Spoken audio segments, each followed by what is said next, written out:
What's up, nail listas? We're back with another nail video, and in this video we're going to be doing acrylic application. Here is my Mia Secret Covered Nude Blush Acrylic Powder. I love this acrylic powder, and I love Mia Secret brand. Whenever I use Mia Secret on a real client, I use their primer and dehydrator as well. So these are some C-curve tips that I'm using, and they're full length. We did not cut the number at all. I went ahead and did my filing and applying these tips on my rubber hand, my plastic hand here. I did that off camera. This video, I want to go ahead and warn you, it is an hour and a minute long. I wanted to leave everything in real time because on YouTube, a lot of people speed up the time. This is my 16 Kolinsky brush. The other brush I have is a 14, but I'm going to use my 16 because my 14 needed to be cleaned and conditioned. So anyways, I'm letting you guys know because I know there's people out there that like to complain about long videos. If you are somebody that is looking for help with acrylic application, then this is the video for you. I have a different angle, and I'm showing my brush again, Super Kolinsky England brush. Anyways, this video is for you because it's a different view. It's close up. There's my bead, and I'm going to lay it towards the free edge of the nail. Now, when you're working this down, you want to work it from the side walls. Okay? And just kind of watch how I'm doing this. Everything, like I said, is left in real time. I've watched countless of channels and nail videos, and it took me a while to get this technique down. Practice does make perfect. However, watching good videos that explain in detail really does help. In previous videos, I've noted different channels that I like to watch. I'm not going to do that here. Instead, I'm going to show you. I'm going to compile every video that I've ever watched into this one video. So I'm just working mainly on the side walls and the free edge right here. Okay, you want to make sure your brush is nice and moist, not oversaturated with monomer, because that does break down. If you're working on a real person, it will break down the acrylic to where the client may be more susceptible to the nail breaking. It weakens the acrylic. So for all the self-taught nail techs out there, we're all self-taught in a sense because we don't learn everything in school. At least in the state that I'm in, it's only 300 hours to go to nail school. However, the test was very hard. We have one of the harder board exams. So I'm just laying that second bead, and I'm working that acrylic down by dragging this from the sidewall and lightly tapping the top of the nail. This is how you get that tapered square look. With these C-curve tips, you do not want to lay the acrylic just over the tip because it looks wonky. It makes the nail look wide. You want to make sure you're using the correct tip size. You want to make sure that you are laying that C-curve tip at the very tip of their real nail. You don't want to push it down, and I was making that mistake of making the nail look wide. So there's my bead. Also, when you're laying the bead, you want to make sure you're grabbing the correct bead ratio, medium beads. So equal parts polymer to monomer. And you want that bead to kind of sit on your brush for like 5 to 10 seconds. I was doing that in school the first time that I went, and I was told that that was wrong, but it's not. If you're doing it correctly, your acrylic will not stick to your brush. So I'm just wiping lightly over the top of that nail.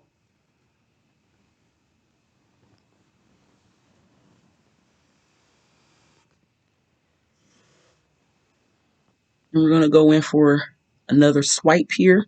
And I'm just lightly keeping everything in place because it's curing. So when things aren't fully cured, when the acrylic isn't fully cured, it has a tendency to shift and move. So you're just being attentive to what you've already laid. I wanted to get close, and I don't have an overhead camera holder right now, but stay tuned. That will be coming very shortly.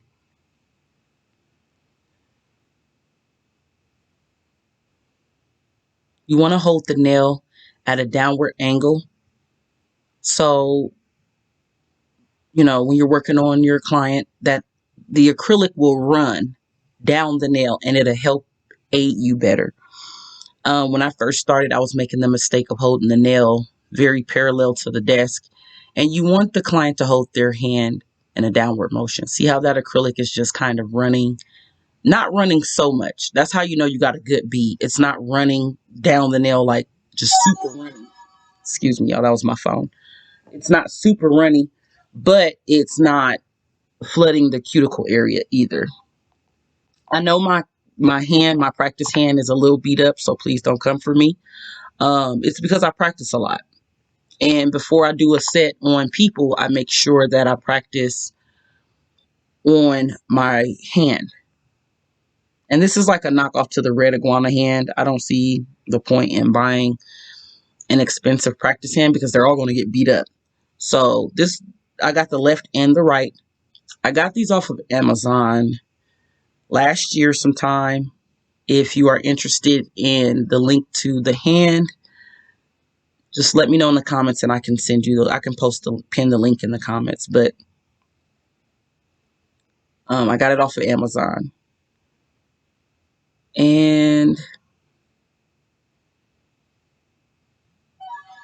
oh my gosh, I thought I just turned my sound off and it's still going off. I apologize, you guys. I'm not going to redo this voiceover. So I'm zooming in to try to let you all see.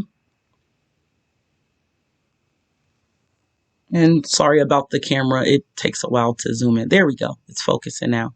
So I wanted to let you all see the slight lumps that I do have and where I'm going to just lay more product over that. So that's my cuticle bead.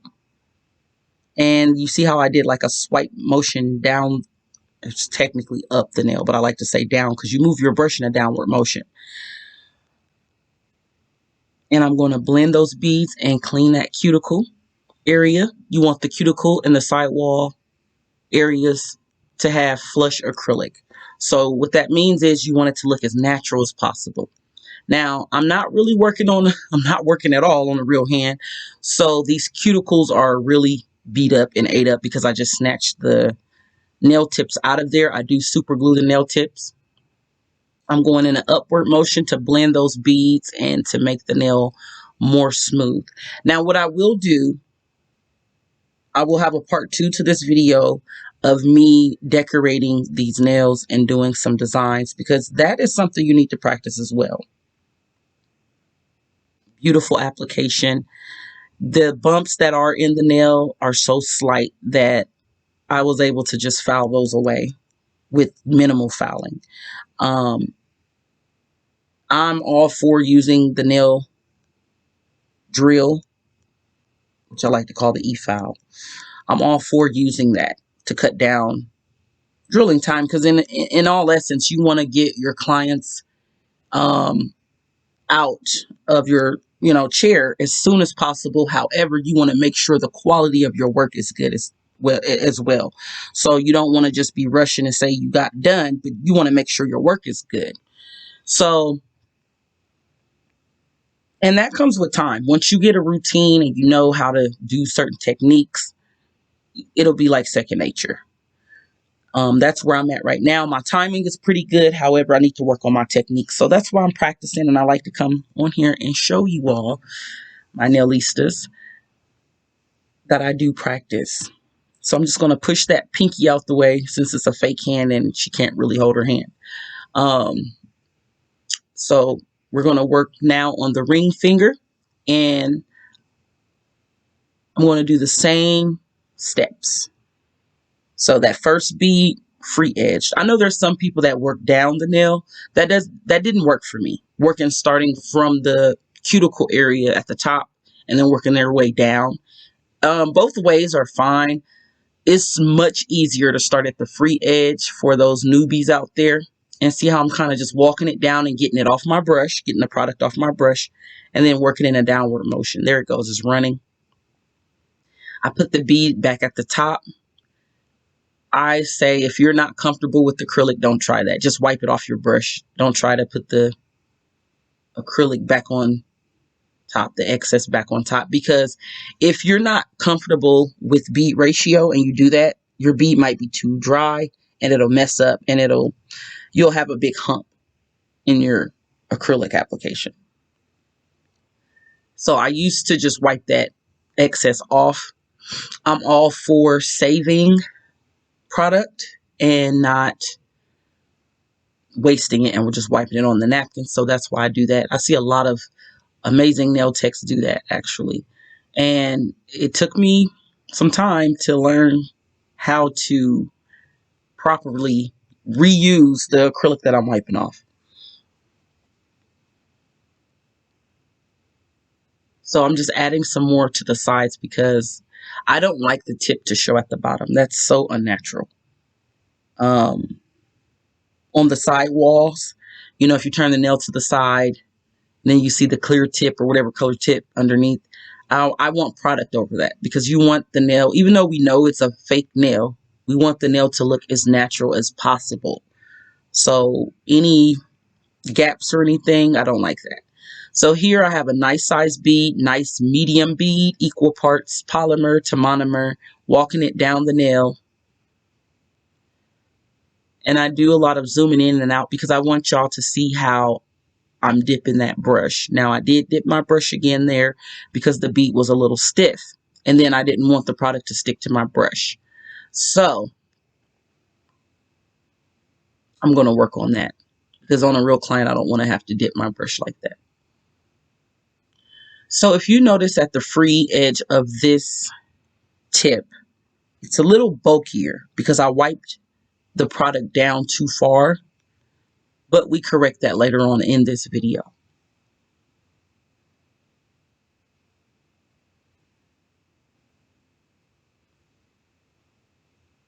Okay, so I grab another bead, and I will adjust my products so that you can see me dipping my brush and how to pick up a bead properly.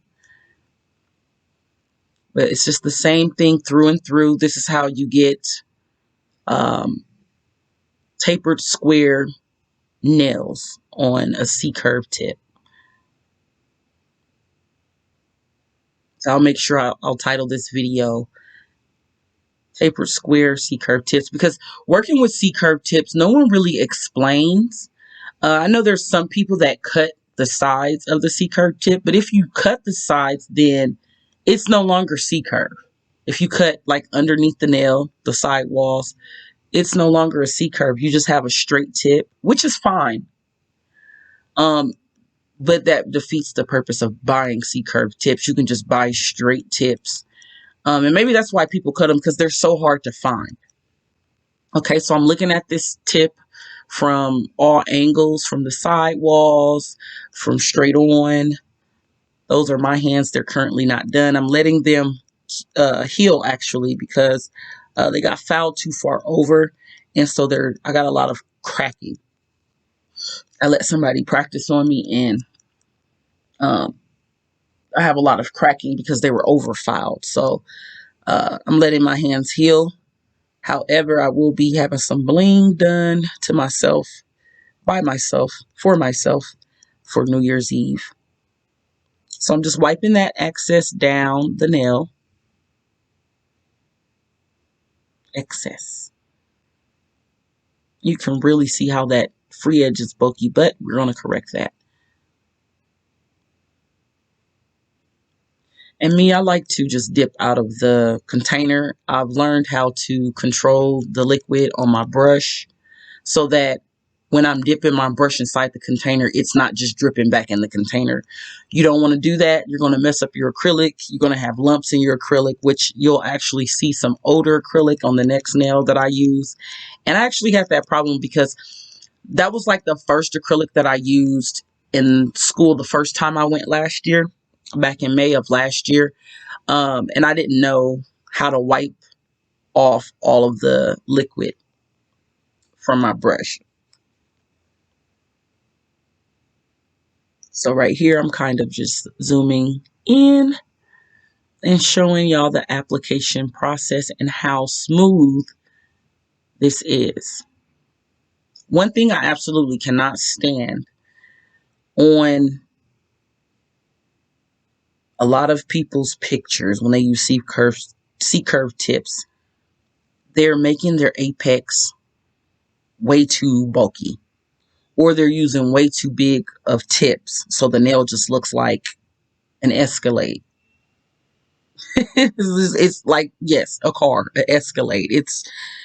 And that used to be me, but I've, like I said, I've studied different awesome nail techs on YouTube. I've practiced, studied pictures, mainly practice to make sure that my apex is there, it's present, but you do not need a big hump on these C-curve straight tips. The nail will be secure. The product will be balanced. You don't have to use a big old giant speed bump in the nail. You don't want, however, you don't want flat nails to where it's going to break and possibly take your whole nail off either. So I'm just working that cuticle bead area. It is fuzzy. I do apologize. My camera is on autofocus and I don't know how to change the setting right now. So I keep messing with it to try to get it off of autofocus. But if I'm going to be moving and working, it needs to kind of be on autofocus. So that way the lens can capture what I'm doing better.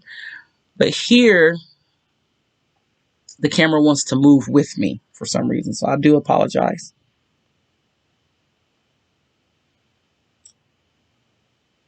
So very minor inconsistencies in the nail.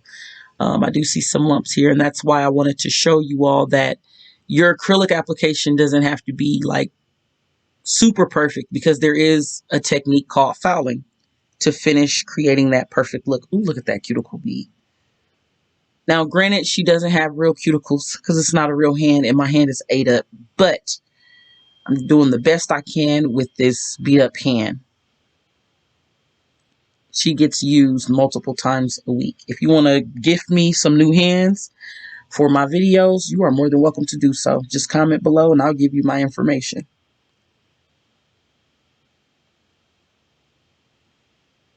Get my P.O. box and send me some hands. Okay, so we're done with that ring finger. Now we're going to move on and switch acrylic. We're going to the middle finger. So I worked from the pinky towards the thumb. So from the pinky to the thumb. So now we're on that middle finger. There's no wrong or right way. I know some people that start with the middle finger. I don't know why, but hey, to each their own. I learned in school that you start from the left hand pinky finger. But once again, it doesn't matter what hand or what finger you start with. This is NSI Attraction Purely Pink. This is the acrylic that came in my nail kit the first time I went to school. Not really a fan of NSI. It's very runny. It reminds me a lot of Valentino. Not a fan of Valentino. It's really runny. Beautiful colors, beautiful, if you know how to work with it. I just don't have my preferences set on these products. There's my bead, my nice medium bead. And depending on the size of the bead, you kind of want to negate how far up the nail you want to go. So I'm just guiding that down. And I wanted to use this because this is what I should be practicing with instead of my good stuff. But lately I've been practicing with the stuff that I actually use on people. I have used this NSI pink, but it's not too often that people request pink acrylic. One thing I want to get better at personally is just switching up my products. You kind of get on autopilot and start using clear. I want to save my crystal clear acrylic for encapsulations and designs that calls for clear acrylic. I want to start using the whites and the pinks for people that want shellac over their acrylic enhancement. So not bad. I've learned how to work with different types of acrylic. So my advice to someone that is starting out, I know a lot of people on the internet and on YouTube, they like to ask, what should I start out with? What's some good acrylic brands? Well, no one can really answer that question but you. You have to invest in yourself and see what works for you. That's just like my preference. I don't like, NSI. I don't like Valentino. Um, Model ones, I used to like it. It's Model ones is a little tricky. It doesn't lay like other people's acrylic or other brands. Like this one, it kind of is. You see how the consistency is like, I don't know how you explain that. It's not runny, but it's not hard either, because Glam and Glitz is a acrylic brand that is hard. It also depends on the monomer that you're using. So there's a lot of different factors. So no one can really say, oh, you need to go use this. I mean, people can give their suggestions because it works for them. But there are no two nail techs that are the same. Everybody has their preferences. Now, I've heard very positive things about Young Nails. I've even practiced with some of their stuff. Went to a friend's house, a nail tech friend of mine, and she let me use her Young Nail stuff. And I feel like it's very comparable to the stuff that I have. I use Mercy. They sell it at the nail supply store here locally.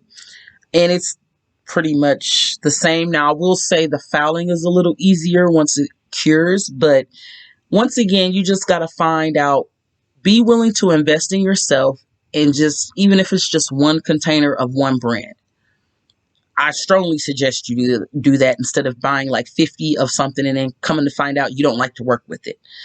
That's just like with NSI. I did purchase like a couple of smaller acrylics, colored acrylics, because I wanted to try different ones that came, than the ones that came in our nail kit. I wanted to try different colors and see if it all was like runny and things like that. But because I've worked with different acrylic powders, I guess I'm good at working with NSI. To me, I think they're a little pricey, them and Valentino, for their products not to be like beginner friendly. So that's the way I'll put it, because in the beginning, I did not like NSI. I did not like this acrylic. We fought.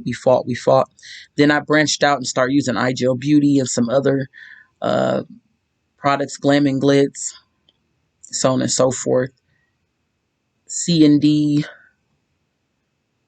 And once you get more practice and you learn your bead ratio, you can pretty much work with almost any acrylic. You'll have your preferences, but you'll be able to work with any acrylic.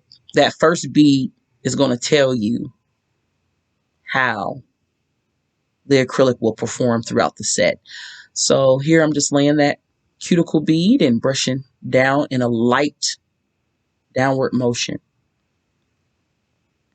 Very light strokes, very light pressure.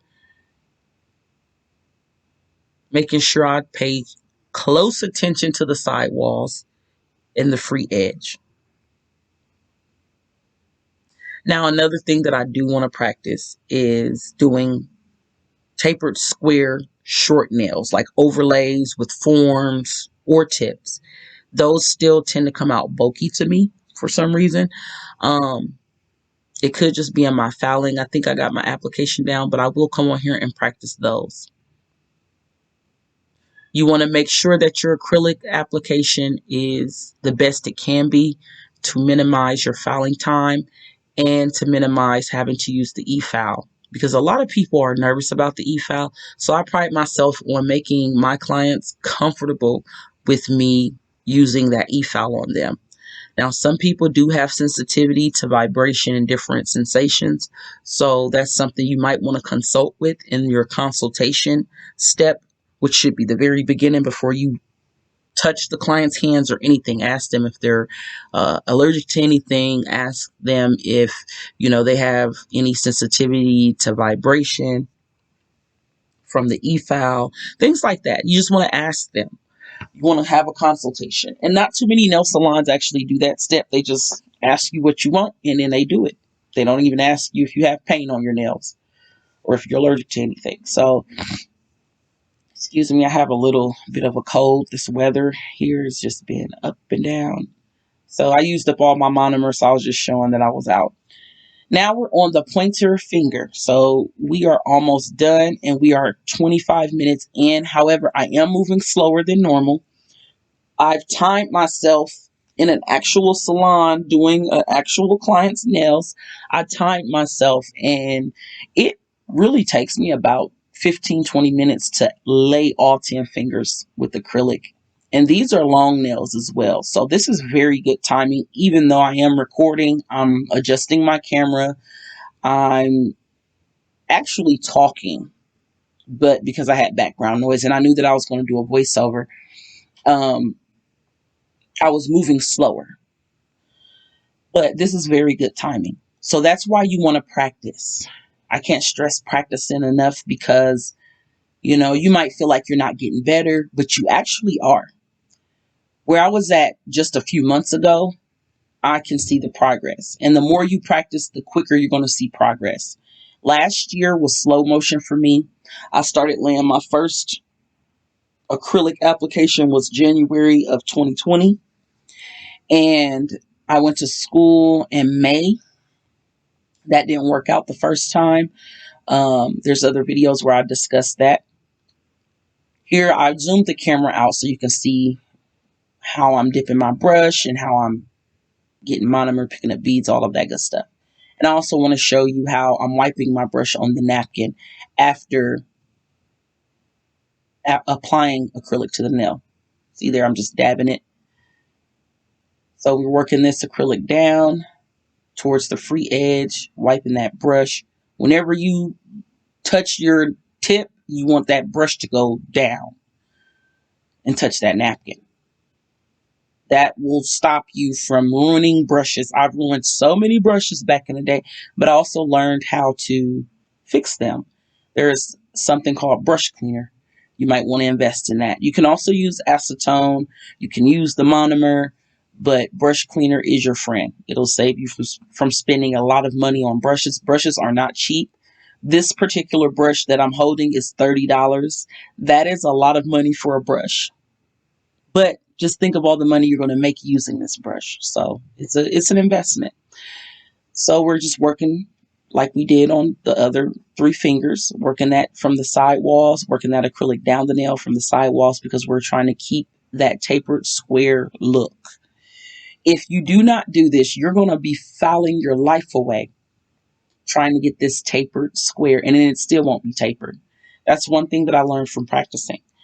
You want to work from the side walls and push that product to the middle of the nail from the side walls and then lightly flatten it.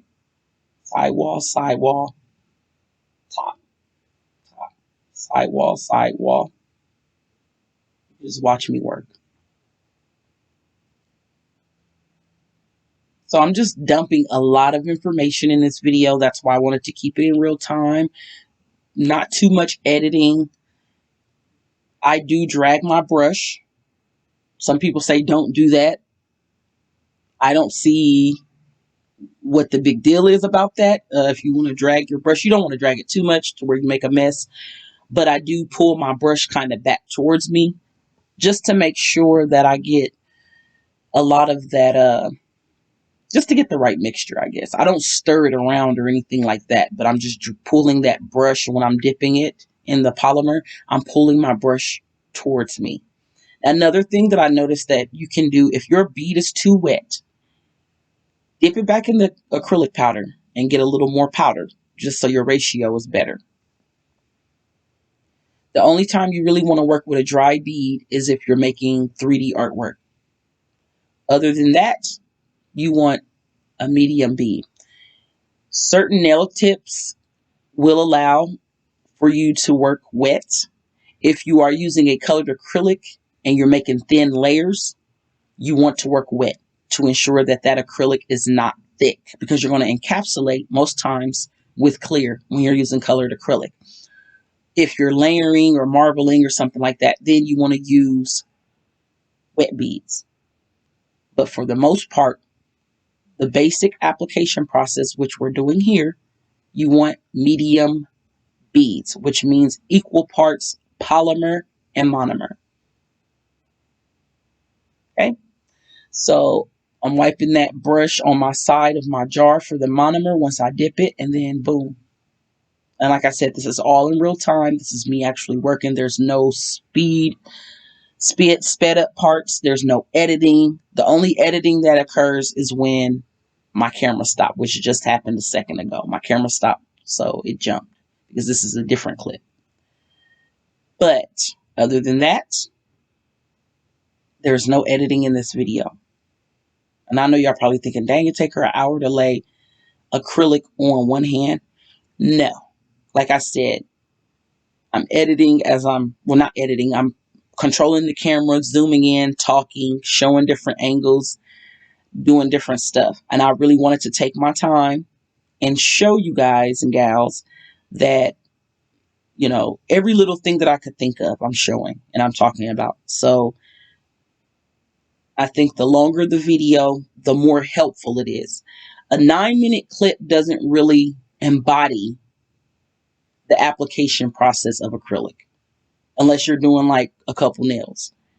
But I wanted to show 5 fingers on my practice hand. So I left this in real time. Y'all see my napkin?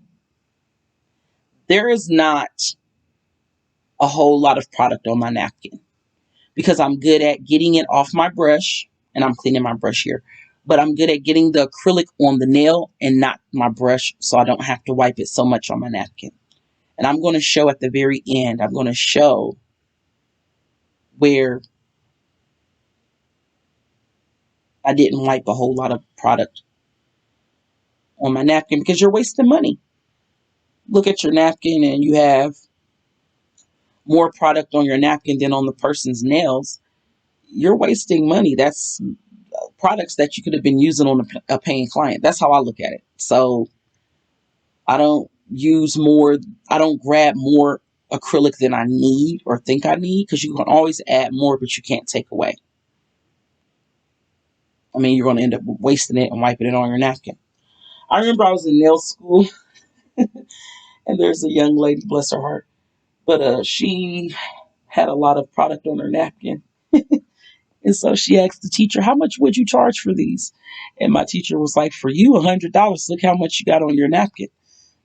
And she just laughed. And then I start laughing because her laugh was so infectious. But it made me think like, yeah, I don't want to be that person that's wasting a jar of acrylic just to feel like I used it up. I don't know why people do that. But there's a few quote unquote professional nail techs that I watch that they have way more on their napkin than they have on the client's hands.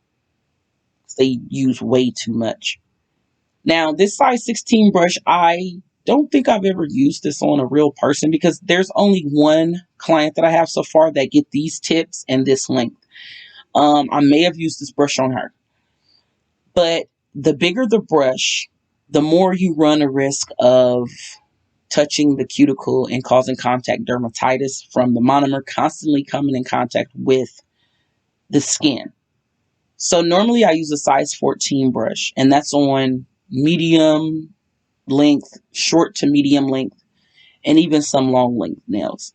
This brush is really working for me for these C-curve tips because I'm laying a lot of product. You do not want to use a size 8 brush because you're going to be sitting here blending those small beads. There's only so much product you can get on a smaller brush. I know people that use size 22 and size 24 brushes on little bitty nail beds just so they can get it in one swipe. To each their own. But you do run the risk of touching the skin over and over and causing an allergic reaction, possibly an allergy, I was going to say, to that person because you're constantly putting very harsh chemicals that do not belong on the skin on their skin. So that's my forewarning. I remember when I first started out, I kept telling my teacher, I need a big brush. I need a big brush. I can't do this. Because I was always doing long nails practicing. And she's like, oh, no, you can use a size 8 brush. Well, I understand why she was telling me that. And it was because of contact dermatitis. But if I'm practicing on the practice hand, I guess she wanted me to, practice on the practice hand as if I was working on a real person. However, I was right in a sense as well, because if I'm doing long nails, I'm not about to sit here for 2 hours laying acrylic with a size 8 brush. That just doesn't make sense. The longer the nail, the bigger your brush should be. But still be mindful when you're by the cuticle not to touch the cuticle, the skin itself. The not the eponychium, it's the actual cuticle. The eponychium is the part that we file away from the nail plate. That's the skin that touches the nail plate. And that's not living skin. It's dead skin. So here I'm just doing the same thing at this point. I'm just breezing through this nail because I've explained everything at this point. And it looks really good. We're still using that NSI pink. It's like a cover pink. It's very pretty. And I got the idea of mixing cover colors with a little clear to make it more sheer for people that want natural looking nails. And I think I'm going to try that. I think that's a good idea. So here, y'all see that hard piece right there? That's from me being in school the first time and not knowing how to manage my bead ratio. And so I had monomer dripping off my brush. My brush was too wet. So it causes your acrylic to clump up, of course. That's common sense, right? Well, you have to practice that. Y'all don't know how many jars of acrylic powder I messed up. Or, the jars where it's transferable, where you take it out of the actual container. I messed up some jars because, excuse me, I'm tired. But I messed up some jars because my brush was way too wet and I touched the bottom of the jar. So then you get just cured acrylic at the bottom of your jar. So all of this comes into play. I didn't realize how technical nails really are until I started doing nails and going to school for it myself. There is a lot of technique that goes into doing these nails. You want to make sure you have somebody that knows what they're doing on your nails. And just because people hold a license doesn't mean they're always, doing the right thing or disinfecting properly. So, and just because somebody doesn't have a license doesn't mean that they don't know how to. So you just got to ask questions as a client. And as a nail tech, you want to make sure you're studying and being knowledgeable. Now, in my state, it makes us do continuing education. I'm showing my product here.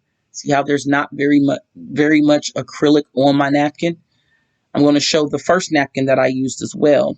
Yeah, I'm using a quick trip napkin. Not very much product on the napkin. So, ladies and gentlemen, I want to make sure y'all are saving money and getting the most out of your jars of acrylic. Make sure you're not being wasteful. You'll thank me later. What I want to start doing once I build a clientele is keeping track of how many sets I do from a jar of acrylic. Just basically keeping inventory. I don't do that right now, but because I do a lot of practice sets. But as far as paying clients, once I have my zhuzh down and I'm doing nails every single day, then I'm going to keep track of how many sets I do out of a jar of acrylic and how much did that jar cost me. Just for my own keepsake. And that's very business minded as well. You're supposed to take inventory. So that, making sure that you're not wiping too much product on your napkin will definitely give you the most bang for your buck. So there I was just filling the top of the nail and making sure that there wasn't any rough spots or lumps. And I'm using a 100-180 grit file by Beauty Secrets. They sell these files at Sally's. Pretty good files. I will say make sure with any file before you use them, make sure you brand the file, because they're sharp. Those it's like sandpaper attached to some cardboard. So you run the risk of cutting your client, and I've actually done that. I forgot to brand the file and I cut her cuticle, and I bet that was very painful for her. I've done it to myself as well. It's very painful. But you know, you live and you learn. So now when I take out a new file, I make sure not only do I brand the file, but I make sure I clean and disinfect the file too. So here I am using a carbide bit and just going over the top of the nails to get those slight bumps out. I am using my drill. I got that drill off of Amazon. It's the same drill that we used in school the second time I went to school. And I don't remember the name of it, but it was only $50. Very good drill, very comparable to your more expensive drills or e-files. I like it because it's detachable. It's the box to it. You can clip it to your pants if you're doing a pedicure. It's chargeable, so you don't have to plug it up when you're working on pedicures and run the risk of having a cord by water. So if you are interested in the link for this drill, I got it off of Amazon. Just comment and I can pin it in the comments for you. I'm not going to do all that extra work if no one is interested in my drill. But if you are interested in my drill or anything that I'm using, that's off of Amazon, I will gladly post a link for you. So I'm using this drill at about 200 RPMs, I believe it is. Not 200, 200,000. Is it 2,000? I don't know. I'm tired. 2,000 rotations per minute. So it's not high, but it's not super low either. And I'm just lightly tapping the nail, making sure that I keep my drill parallel to the desk as much as possible. Also, this bit is not necessarily a cuticle safety bit because it is wide, and if you do try to use this by the cuticle, you do run the risk of cutting your client. So keep this type of bit away from the cuticles. Don't be lazy. Use a cuticle safety bit to make the cuticle and side walls flush. Now, since this is a practice hand, I am using this bit around the cuticles too. But if it was a real person, I would get the bulk off the nail like I'm doing here, and then I would go back over the nail with my cuticle safety bit and make the cuticles more flush to, or make the side walls more flush to, make the acrylic more flush to the side walls and cuticle. My God, I said that backwards. So I'm going underneath the side walls because these are C-curve tips, and I'm just taking some of that excess acrylic that went down further. Still not taking away the C-curve, because when you do that on the C-curve tip, it kind of looks like it can make the natural nail appear more, if that makes sense. You want to be mindful if you are filing or cutting these tips that you're not taking away so much to where you can just see the natural nail bed underneath. Like, I've seen the most crazy looking stuff, and these people get thousands of likes, and it's like the people that are liking this, they really don't have an eye for nails, because I can see where they overcut this tip. But not hating, it's just that I know that my eyes are getting better, and I know what is aesthetically sound when it comes to nails. It's not being a hater, it's just being honest, it's being real. If I was to go get my nails done, if I always imagine myself as being the client, if I was to go get my nails done and my nails looked like that, I'd be pissed. Just saying. I'd be ticked. Like, what is this? And you run the risk of it breaking. When you weaken the nails, the more you cut it, the more you file it, it weakens the tip or your natural nail. So you got to keep that in mind. So I'm showing right there that my nail is split. I wouldn't be okay for this set. I wouldn't be, if this was my client's hand and they had splits in their nail like that, I would suggest them doing like an overlay until that split has grown off the nail bed, because you run the risk of that nail bumping that nail and then it just splits in half. So those are some things. That's another example as one of the things you want to talk about in the consultation part of the nail process. You want to make sure that you want to look at their hands, make sure their nails look healthy enough for an enhancement or whatever service they're trying to get done. That is your job as a nail tech, whether you're self-taught, quote unquote, or a nail tech that is licensed professionally. You want to make sure that their nails are safe for whatever service you're providing them. So here I'm just filing some more.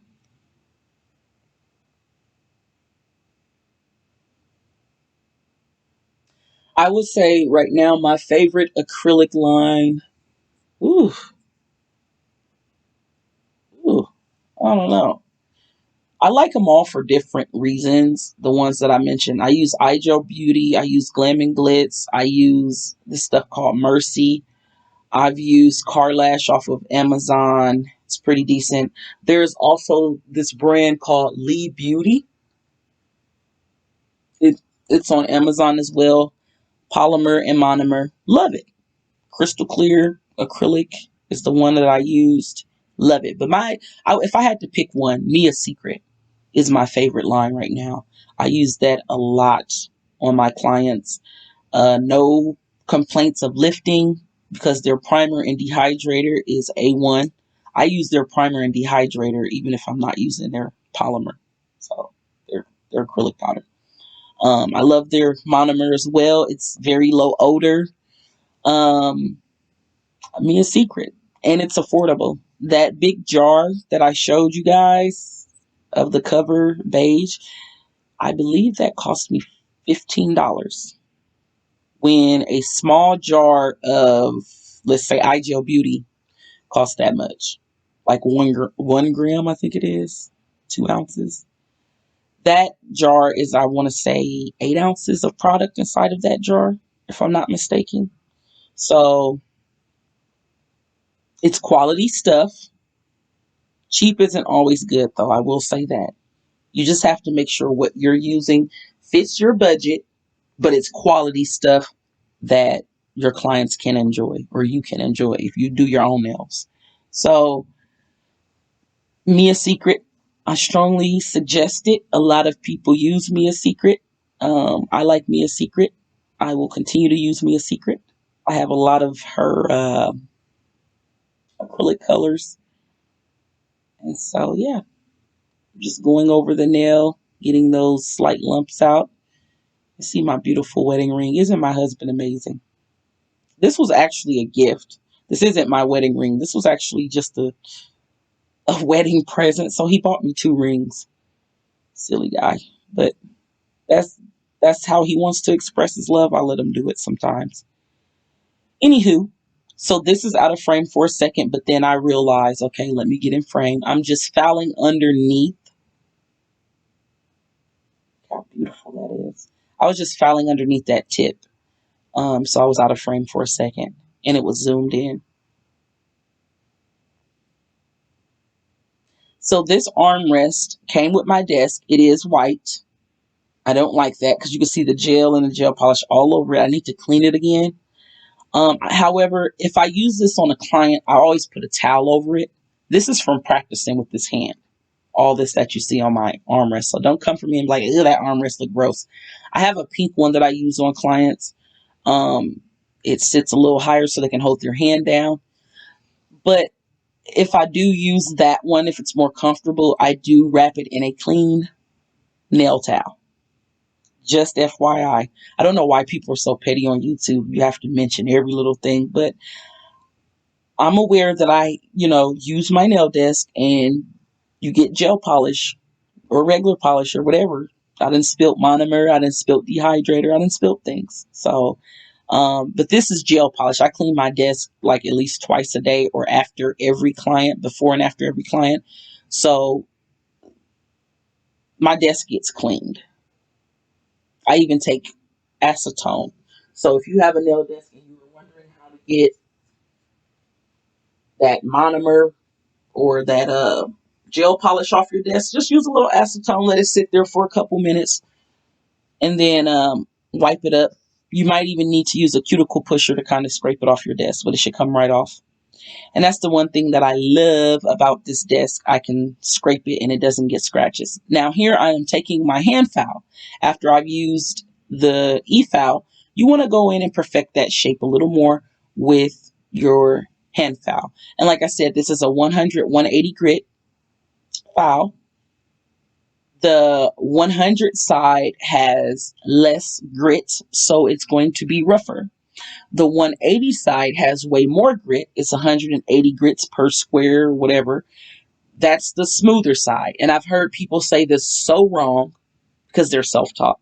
Ooh, was that a diss? Maybe. I don't know. But when things are incorrect, I'm going to correct them. And that's why I left this in real time, because there is a lot of things that I wanted to cover in this video. This is my channel. If there's just a part that you want to see, you are more than welcome to rewind, fast forward, stop, or don't watch it all.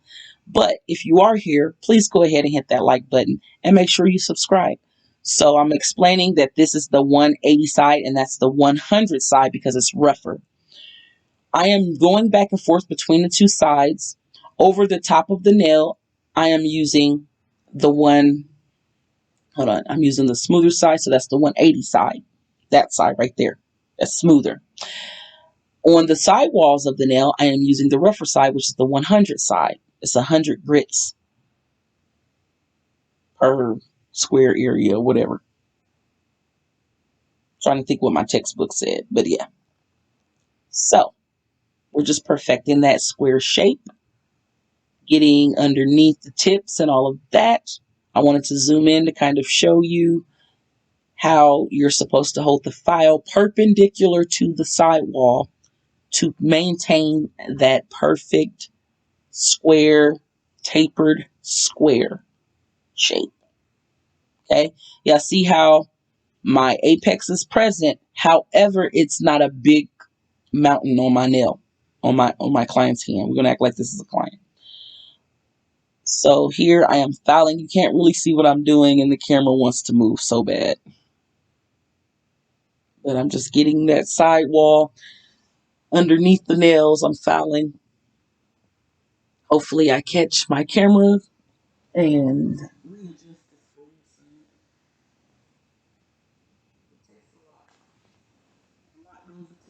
videos, especially if you're editing by yourself and you're creating the content by yourself, it can be very taxing. So, however, this is the most consistent I've been, even though it's probably been, well, I posted a video yesterday. I dropped a commercial for Ms.MaryNailz. It's the name of my business.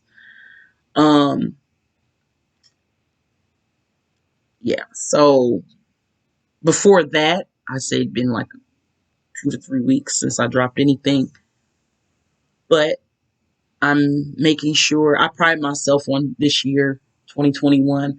I have posted a lot of YouTube videos, more than any other year that I've been on YouTube. And I've been on YouTube since 2013.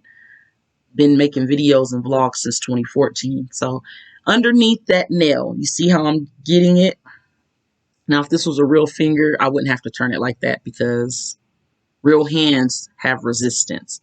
This is a fake hand, so I gotta do what I gotta do to get that out. But a real finger, I wouldn't turn and twist and be that rough.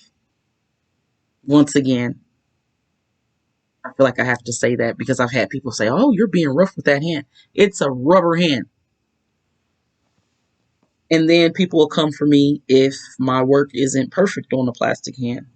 So, damn if you do, damn if you don't. But look how straight these nails are. Look how defined that tapered square shape is. Oh yeah. So you want to hold this, what I'm saying here is you want to hold the file perpendicular. That's a 90-degree angle You want to hold it perpendicular to the side walls and the free edge. So just think perpendicular is like an L. From one ledge to another, it makes an L. That's perpendicular. That's a 90-degree angle. Now, when you're doing the side walls for, let's say, some coffin-shaped nails, you want to hold it at a 45-degree angle.